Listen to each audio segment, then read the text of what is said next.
we're quickly coming to an end of the book of Judges. Some of you may say, quickly? There's a lot in this book. But we're quickly coming to the end of the book of Judges. In this last section, the last section in the book is Judges 17 to 21. Just a few chapters. And it shows not this ongoing story of the judge, Judge Othniel, remember, then Judge Deborah, and then Judge Gideon, and then Judge, and all these oppressive Gentile nations that God would let come on to Israel and oppress them, and then God would raise up a judge. We're done with that portion of the story. This portion of the book of Judges isn't about another judge being raised. This portion of the book, from chapter 17 to the end, shifts gears entirely, and it talks about the spiritual or religious condition in Israel during these days. And it also talks about the moral degradation in Israel during the period of the book of Judges. So it talks about how far they are from God religiously, and it also talks about how far they are in their immorality. That's what these chapters are about. So they tell a couple of stories. They tell 2 or 3 stories about different people and the way Israel was living during this period in their walk away from Yahweh. That's what these chapters are. We're not going to hear these people did bad. The Lord came down on them. He brought a Gentile oppressor. The people cried out to the Lord. God raised up a judge. We are finished with that. The last one of those was Samson. We will see that Samuel is actually the last judge of Israel, but a different type judge. Everybody that's concerned about Jerry, he's okay. He just couldn't sleep last night. Okay, good. Good to know. Answer to prayer already. So that's what we're talking about. This is what it's going to look like as we go through these things. Just to give an outline, I'd like to know where we're going. The conditions illustrating, that's what these chapters are about. The conditions in the land of Israel, in the promised land. How were people living? How was their spiritual life? How was their moral life? And that's what this is about. The conditions illustrating the days of the judges. So these stories could take place during any time of the judges period. When any of the judges were in office, it doesn't say when. I would think it's in the latter periods of the judges. Remember, there's another story in the Bible that also illustrates the condition during the days of Judges. There's another book of the Bible that's written about some people that takes place in the days of the Judges. What is that book I'm thinking of? It's the book of Ruth.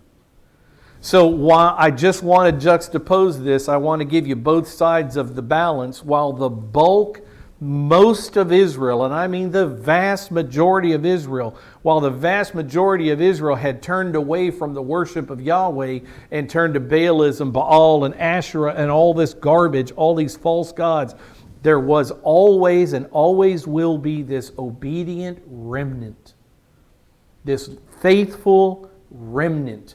And Ruth, the Moabitess, and her story of her mother-in-law Naomi, and Boaz, the kinsman redeemer in Israel. It's a story of hope. It's a story of faithfulness and loyalty to Yahweh. While most of Israel, again, what we're going to read about today and see, while most of Israel is in rampant, horrible idolatry, not all of Israel is. You have people like Boaz, who's the great-grandfather of King David, who's the great-great-great-great-grandfather of a God-man named Jesus of Nazareth.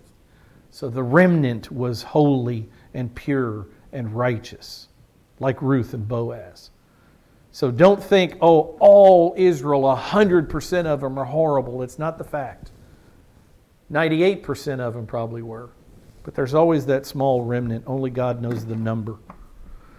A religious apostasy, spiritual, is what we're talking about in the first 2 chapters, 17 and 18. We'll do chapter 17 today, but this is what it's about. The idolatry of one named Michaihu. Michaihu, his name is, we call him Micah. The Jews call him Michaihu.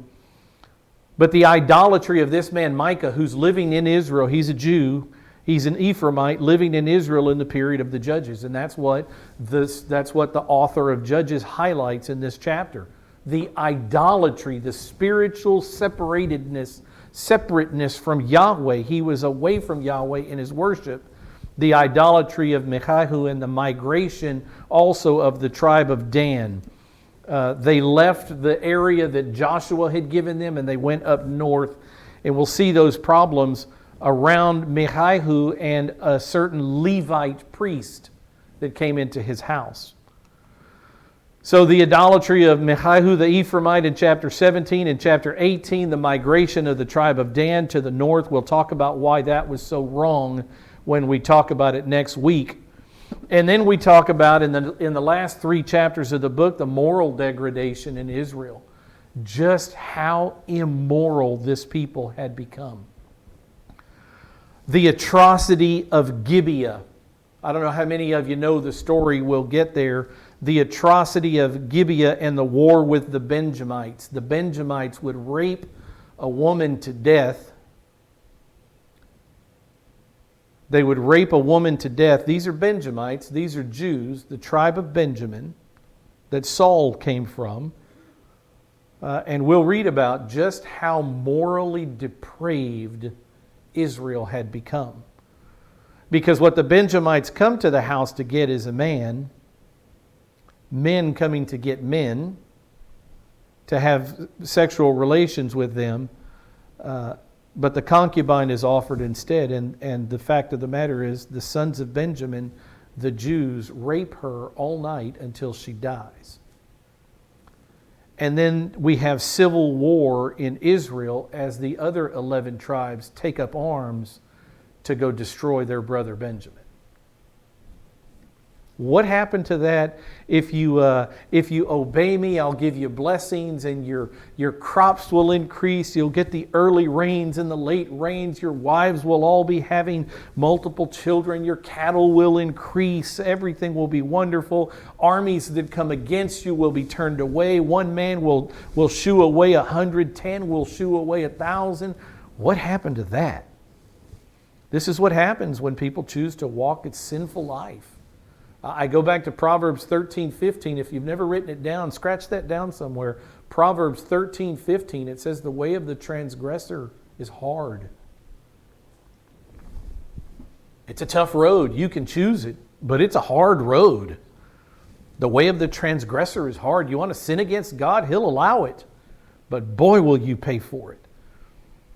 And that's what's happening in Benjamin by the end of this book. The atrocity against the concubine of the Levite is chapter 19, the story I just told you very briefly. The war against the tribe of Benjamin is in chapter 20 because something has to be done about these men. And then the solution, the preservation of the tribe of Benjamin, because as we'll see when we get to it in a few weeks, they almost kill Benjamin completely off. A tribe of Israel that left Egypt, a tribe of Israel that was given an inheritance in the land of Canaan, they do such an atrocious thing that they are almost eradicated from the planet. That's how close we got to losing Benjamin. Civil war because of the moral degradation in the land. And then we get to the characteristics in the period of the Judges. In the very end, there was no king in Israel in those days, and each man did what was right in his own eyes. I'll do it my way. I don't need Yahweh as king. I'll make up my own religious system, whether it be worshiping Yahweh plus all these false gods, or whether I'm just going to abandon Yahweh altogether and worship only the false gods of Canaan. Everybody was doing what was right in their own eyes. It was absolute religious chaos and moral degradation for sure. I picked a few verses, 3 verses here, 5 verses that I want to show you because I asked this question. What should Israel look like by now? Israel's been in the land of Canaan 400 or so years. What should Israel look like before the Lord? And I turned to the book of Zechariah for this. In Zechariah chapter 8, verse 20, this is what Israel will be one day. It's what they should have been all along. But one day this will be true of Israel. It should be true, as I said, right now in the book of Judges. Yahweh is their king. They have no human king. Yahweh is their king, and Israel is to be his servants. In Zechariah chapter 8, verse 20, this is what it says. Thus says Yahweh of hosts, God, it will yet be, it's a future time, it will yet be that peoples will come. Who are the peoples? Jews? No, Gentiles. I'm trying to show you by showing you these verses that the Jews were to attract people to the worship of Yahweh. They were to be magnets in the world. Their unique relationship with Yahweh was to draw the other nations to desire a relationship with Yahweh.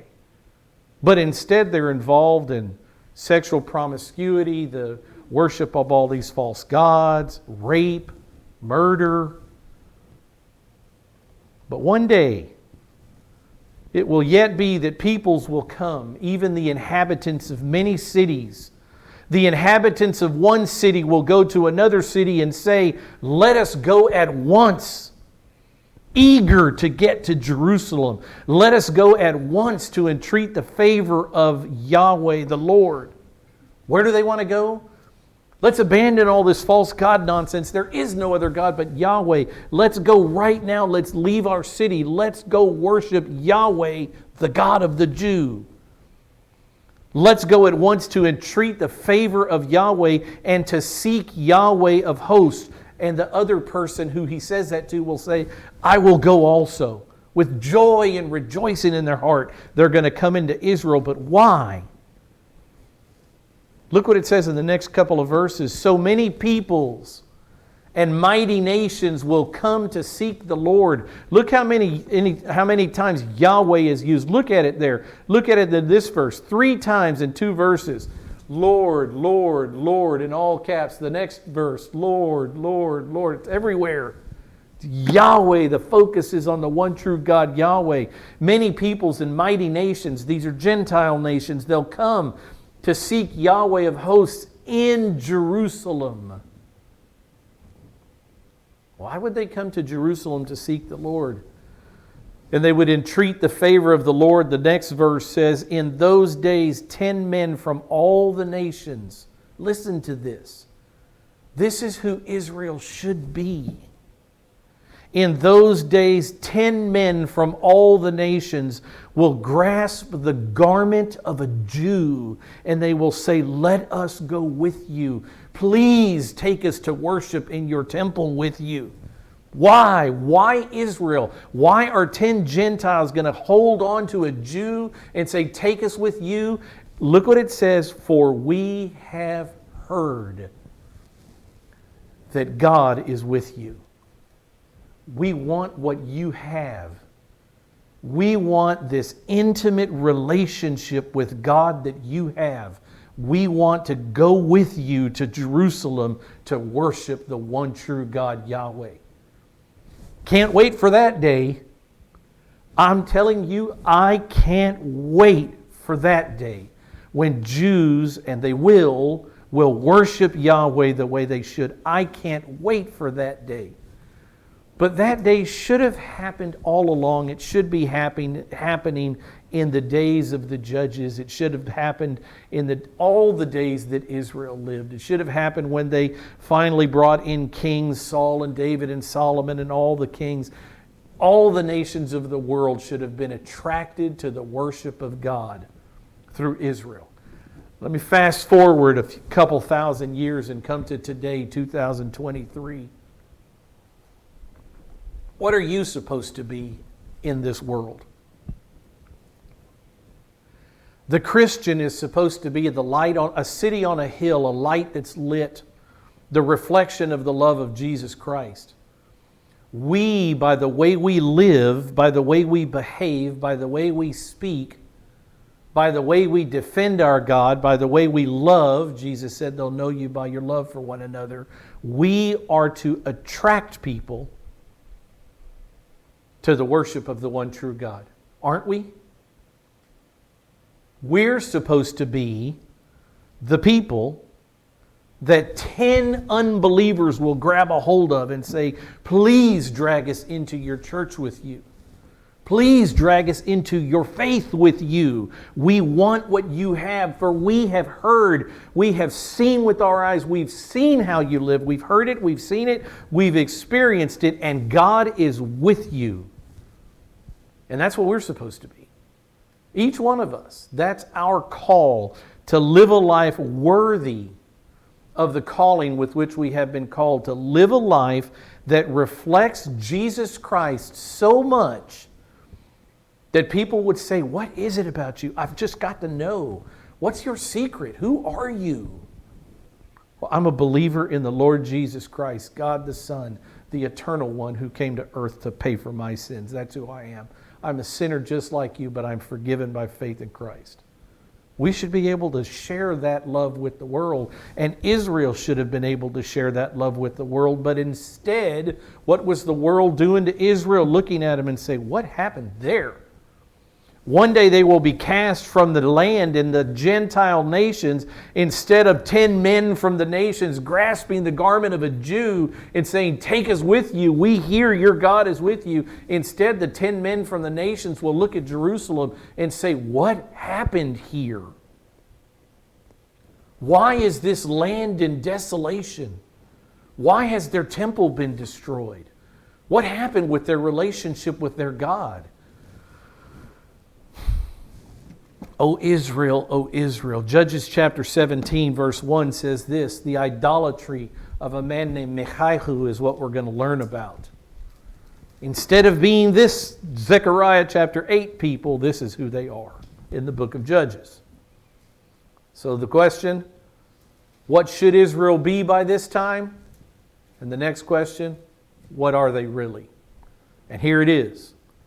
There was a man of the hill country of Ephraim whose name was Micaiah.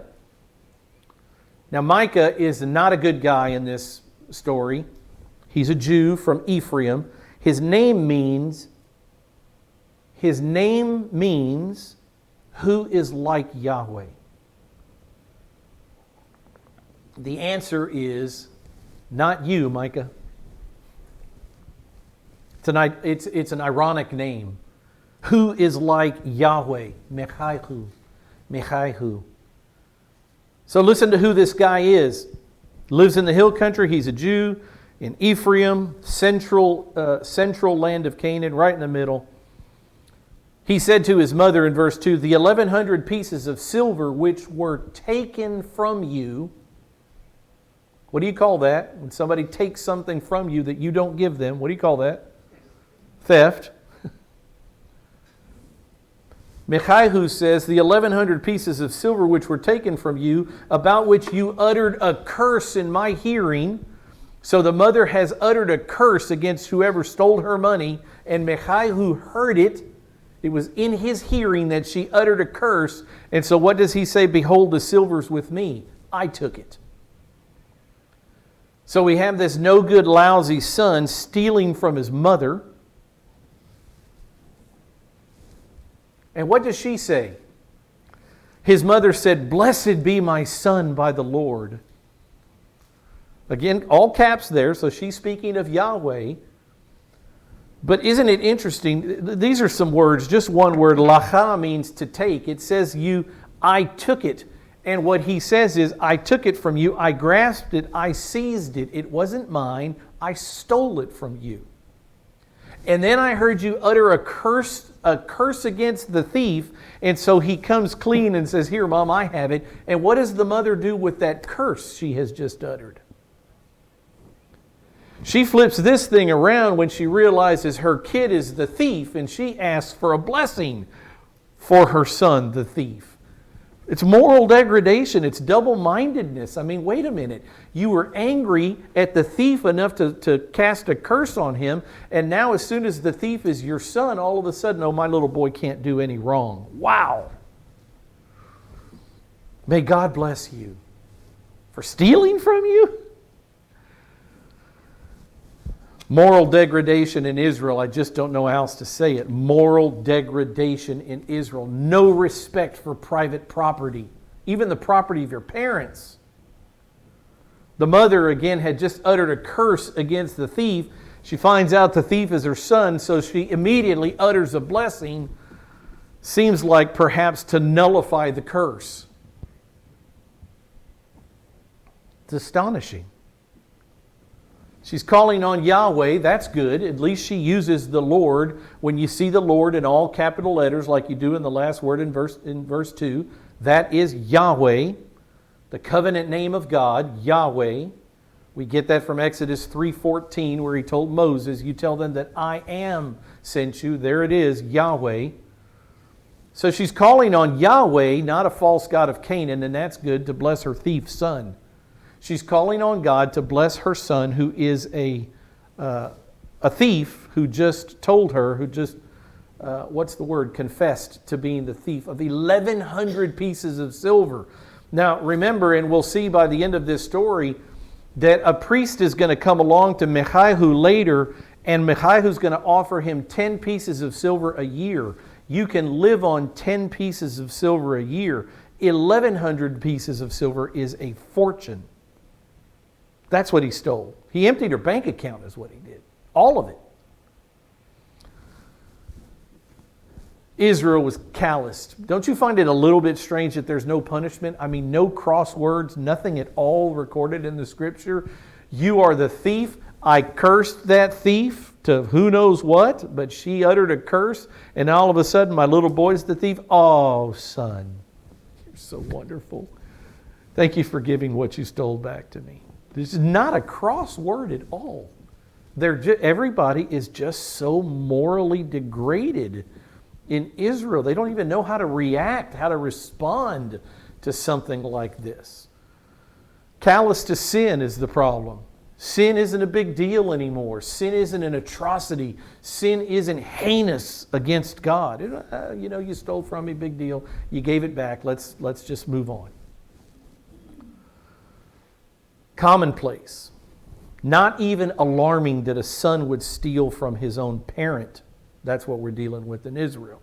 Verse 3, he returned the 1,100 pieces of silver. He's confessed to her. She wants to bless him, nullify the curse. So he returned the 1,100 pieces of silver to his mother, and his mother said, what does she say in her rejoicing that she's got her money back? I wholly dedicate the silver from my hand to Yahweh. Again, she uses Yahweh's name. So now she says, all this silver I've recovered from my thief son, Mechihu, I'm going to give to Yahweh for my son.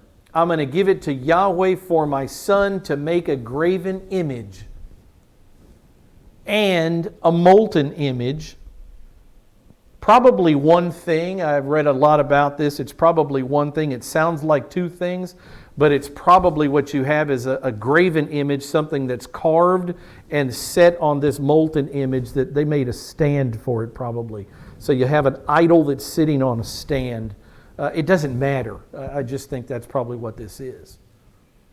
So the mother is making an idol, and she thinks that somehow is pleasing to Yahweh.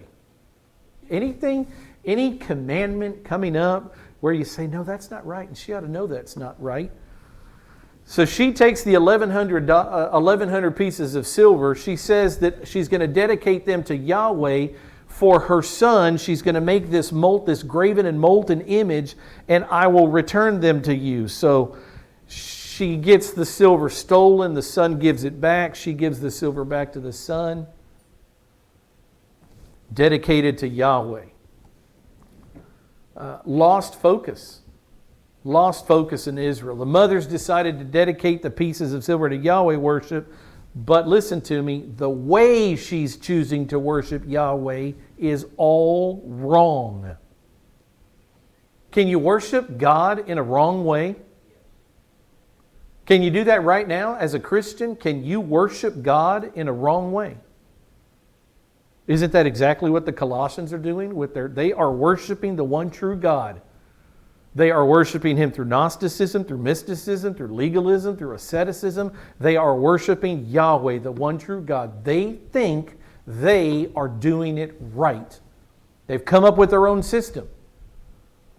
Does Paul agree that they're doing it right? Or does Paul write the book of Colossians to say, you got it all wrong, boys? Which is it? You got it all wrong. So just because this woman is using the name Yahweh here and it say, oh wait, she's worshiping Yahweh. Yeah, but is she doing it the way Yahweh dictated that we worship Him or not? Molten images and graven images? Not right. Not right.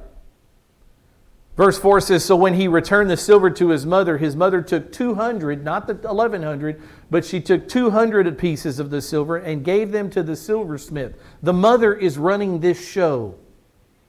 The mother is influencing the son to idolatry, to further idolatry. I'm sure the guy's already an idolater. But she's influencing him to further idolatry. She gave the money to a silversmith who made them into this graven image and a molten image, and they were in the house of Mechihu. So she has made a false image of Yahweh to put in the house of Mechihu, her son. She's leading her son into idolatrous worship. You can worship Yahweh the wrong way. Listen to these 4 points. You've probably heard these. I just want to go over these 4 points of logic. A wrong thing done in a wrong way is wrong. Have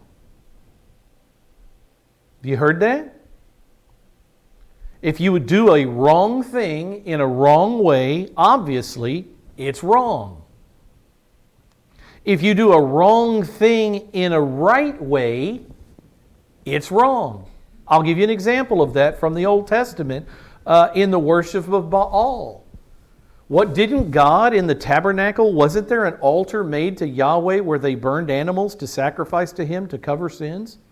Wasn't that part of the tabernacle service? You bring a lamb, they slit its throat, they bleed the lamb so they can use the blood elsewhere. They take the carcass, they put it on the altar, they burn this in fire to the Lord. It is a sin offering. That's the Mosaic law. That's a right thing. But you can do a wrong thing in a right way, and here's the example of that. In Baal worship, they had altars to Baal, and you know what they put on those altars? Animals. You know what they did with them? They slit their throats and bled them out, and then they burned them to the wrong god. Is that a proper way to worship? On an altar, sacrificing an animal. Is that a proper thing before Yahweh? Is it a right way to worship? The answer is yes. The wrong thing about it is you're worshiping the wrong God. It's the wrong God, it's the wrong altar. So even though you're practicing the thing that God told you to do the right way, it's wrong because you've got the wrong God. So a wrong thing done in a right way is also wrong.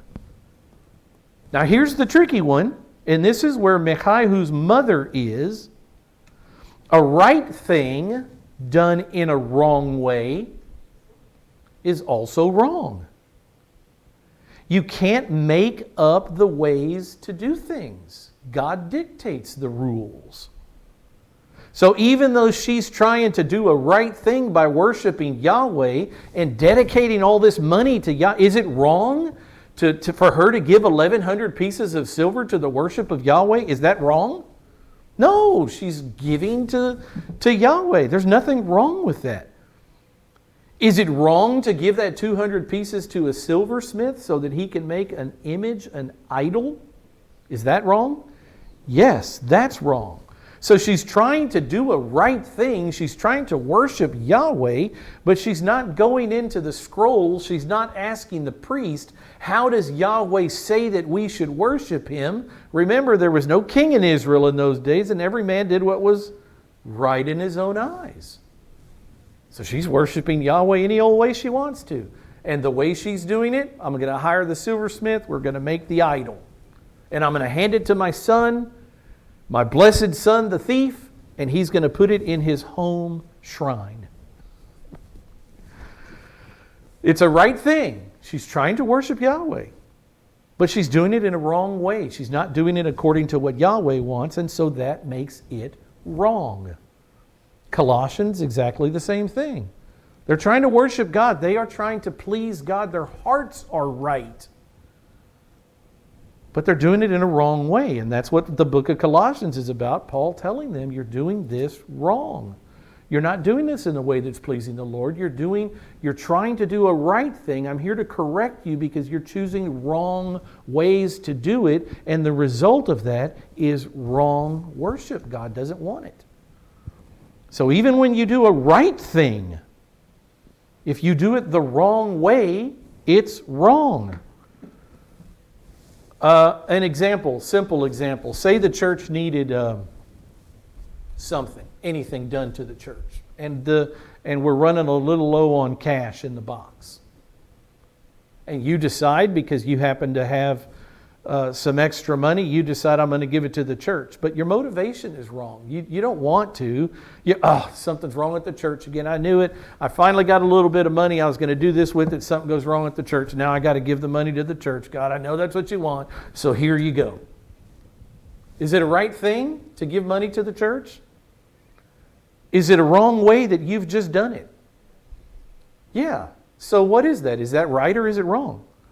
The whole event is wrong. Keep your money. That's not how God wants. That's not how things are done in the household of faith. God didn't want it. He would not want that from you. It's a right thing done in a wrong way, in a wrong motivation. So before the Lord, it's wrong. There's only one way in this logic sequence. There's only one thing that's right, and that is a right thing that's done in a right way. That's the only thing that's right before God. And so we have Michaihu's mother here caught in this sphere of doing what she thinks is right without going into the scrolls and saying, I am the Lord your God, thou shalt have... Look, I'll show them to you. This is what she should have been reading. I am the Lord your God who brought you out of the land of Egypt, out of the house of slavery. Yahweh, I am Yahweh your God. You shall have no other gods before me. And in the next breath, you shall not make for yourself an idol.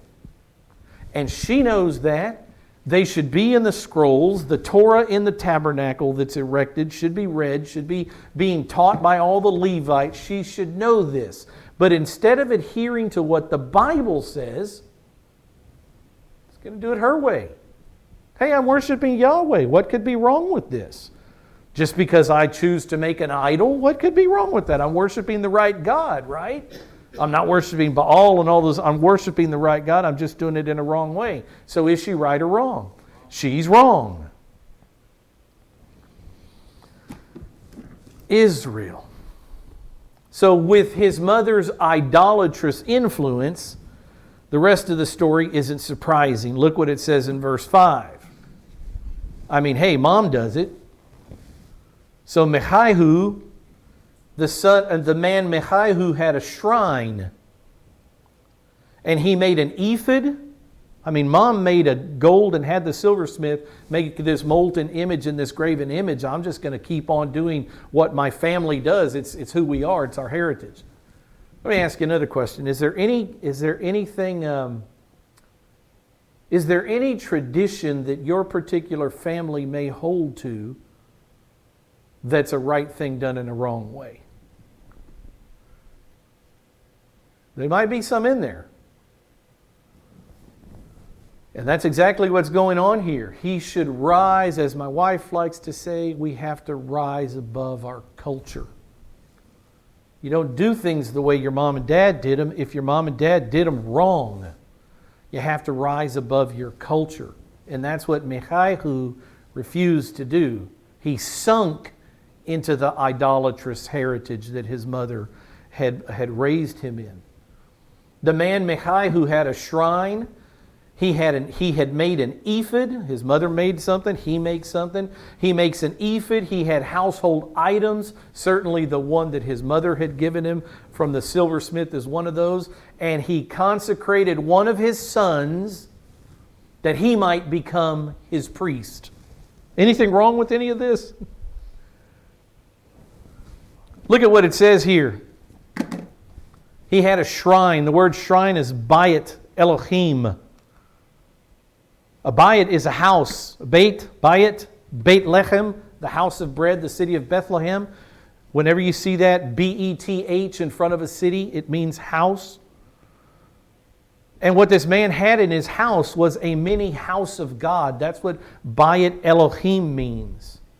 He had made his own little tabernacle. I don't know what it looked like. I'm not saying it was a replica of the tabernacle. I'm saying he had his own worship site inside his house.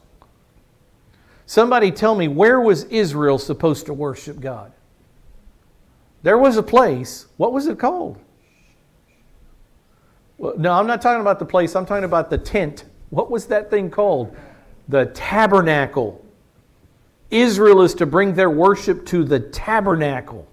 Only the tabernacle. Later, when Solomon built the temple in Jerusalem, only the temple.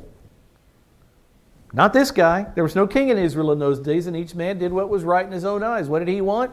I want my own little tabernacle. I want my own shrine to God. I've built a house of God in my own house. What does he make in it? He builds an ephod. An ephod is a special, I'll show you a picture of it in a second. It's a priestly garment. It's a special priestly garment worn by the high priest of Israel. Not just any priest, not just any Levite.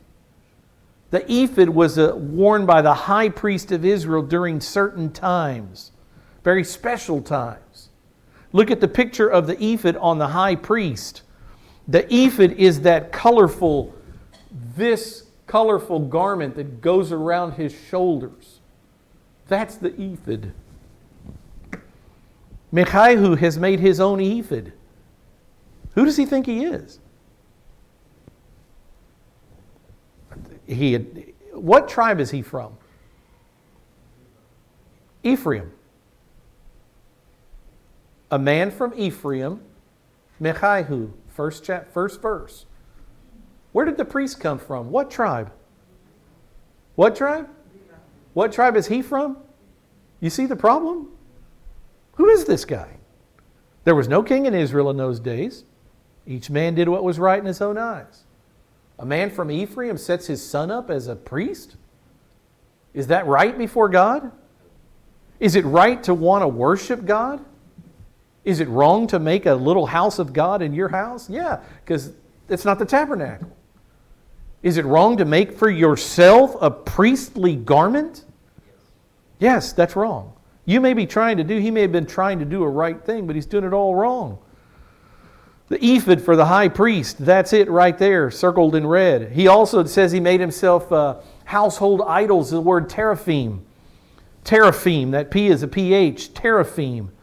Any type of small idol or figure that might be kept and worshipped in a person's house.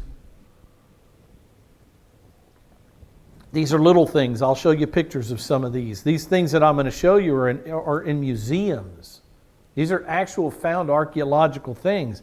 Any type of small idol or figure that might be kept and worshipped in someone's house. You've seen this picture shown by me before.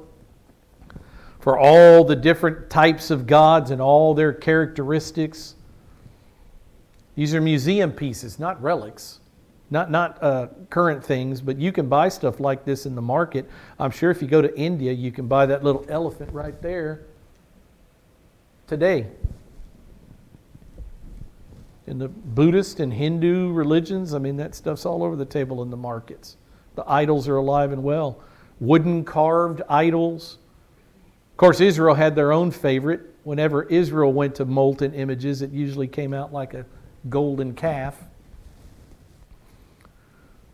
Not new to the Gentiles, to the pagans. Israel had adopted all of this. Oh, here's another idol.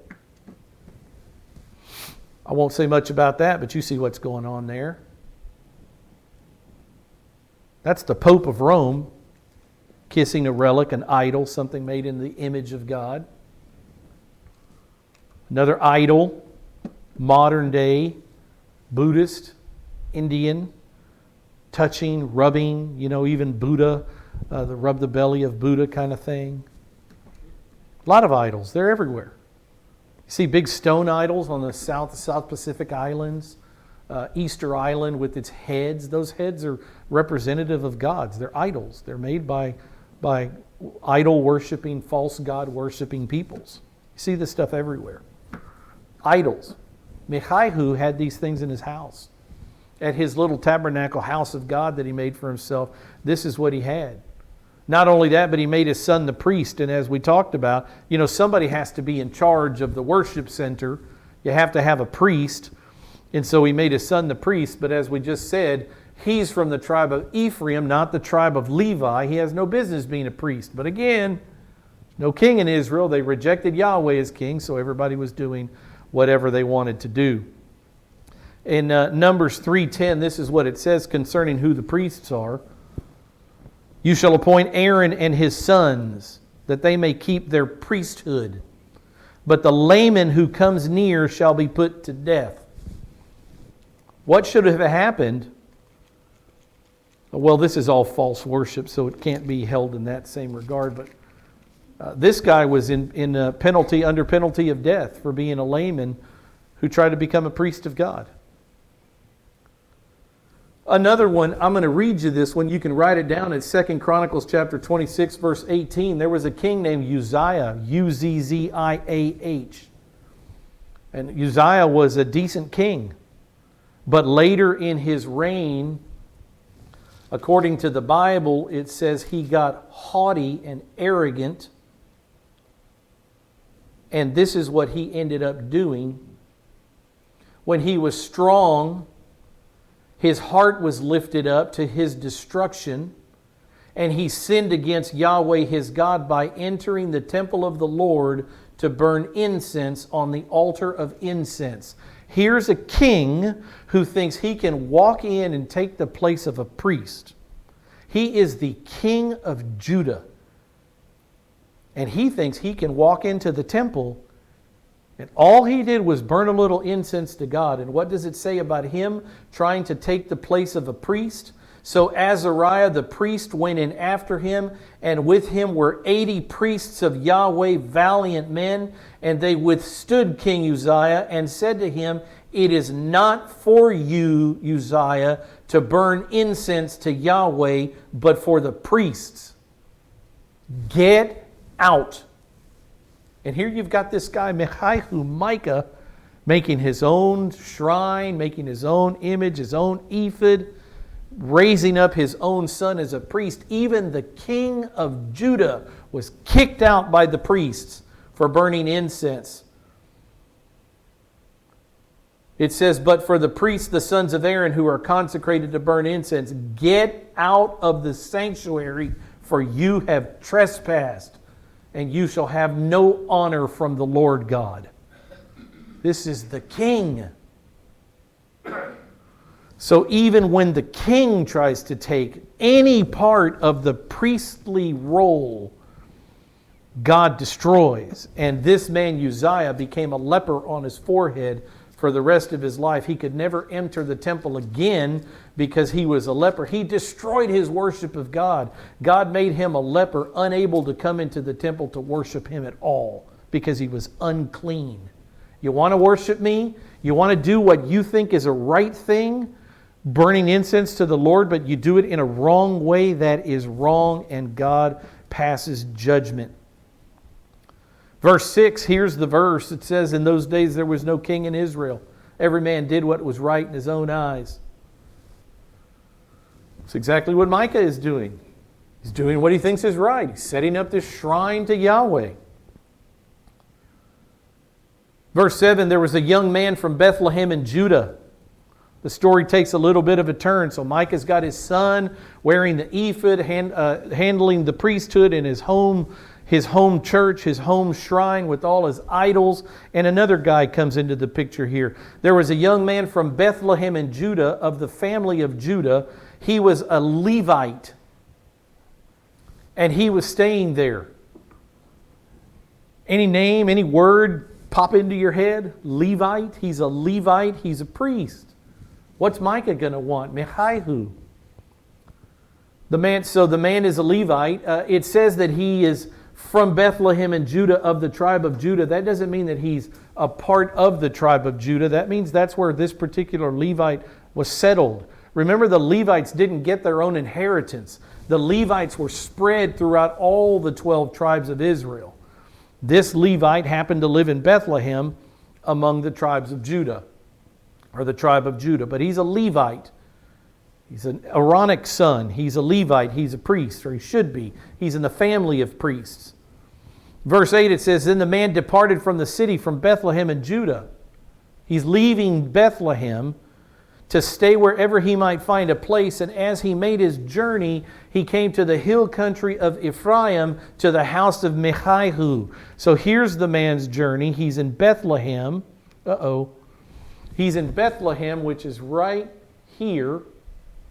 And he journeys north across Benjamin, north, and he gets into the city or the area of Ephraim where Mechihu has his house. So he has come, this Levite, has journeyed from Bethlehem and has found Mechihu at his house. This is what it says. Mechihu said to him, Where do you come from? The Levite said, I'm a Levite from Bethlehem in Judah, and I'm going to stay wherever I might find a place. He's just looking for some place to live. Why did he leave Judah? We're not told. Should he have left Judah? No. That's where his inheritance was. But he's looking for a place to stay. Mechihu, who has his house of God in his house, his shrine, sees a Levite. I can see the light bulbs going off in his head. This is a match made in heaven. This is perfect. I can have my own Levite at my little shrine. Mechihu then said, Dwell with me. So he's telling the Levite, dwell with me and be a father, not a father, but a term of honor. That's what father means here. Dwell with me and be a father and a priest to me. And I will give you 10 pieces of silver a year, a suit of clothes, and your maintenance. And so the Levite went in. Hey, I was looking for a place to stay. You can afford to keep me here at your house? Perfect. You want a Levite to be the priest and you're no king in Israel. Chaos, spiritual chaos. The Levite agreed to live with the man. The young man became to him like one of his sons. Now, just a thought before we close here, the Levites were to be the spiritual leaders in Israel. This Levite should have come into this man's house, looked around like Paul did in Athens and said, I see that you're worshipers of many gods. You're a very, very religious people. You shouldn't be. You should be worshiping the one true God. That's what Paul did in Athens. That's what this Levite should have done. He should have walked into this room and said, Sir, there is so much wrong here. I don't know where to start, but I'm going to start. That shrine is an abomination. These idols are against the law of Moses, commandment number 2. That priest of yours, that son, should be stoned to death for trying to take the place of a Levite priest. That's what this man should have done. He should have walked in there and cleaned that house. But what did he do instead? Oh, sure, I'll be your priest. 10 pieces of silver a year sounds pretty good to me. New change of clothes. Total spiritual, religious apostasy in Israel. But not in the house of Boaz. Don't forget that. Hold on to the remnant. So Micah consecrated the Levite. How did he do that? There was a consecration ceremony for the sons of Aaron and the Levitical priests. We're not told how he does it, but who is this guy of the tribe of Ephraim to be able to consecrate a priest to God? What a joke. And the Levite sitting there the whole time taking it. Mechihu consecrated the Levite, and the young man became his priest and lived in the house of Mechihu. And then Mechihu said, Now I know, listen to what he says, now I know that the Lord Yahweh will prosper me. Really? You think you're worshiping Yahweh in the right way? Now I know that Yahweh will prosper me, seeing I have a Levite as a priest. So it's a right thing. The Levites are supposed to be priests, but everything else about it is wrong, wrong, wrong. But what's his determination? Conclusion? I have done my part. I have created my own worship system. I call on the name of the proper God Yahweh. He has to prosper me. Almost like God is bound to it. He has to prosper me. Does He? This is the right thing done in a wrong way. To have a Levitical priest outside of the tabernacle and everything else we've talked about is wrong, wrong, wrong. God will not respond. God will react in the next chapter. We'll pick up here next week. Let's close in prayer. Heavenly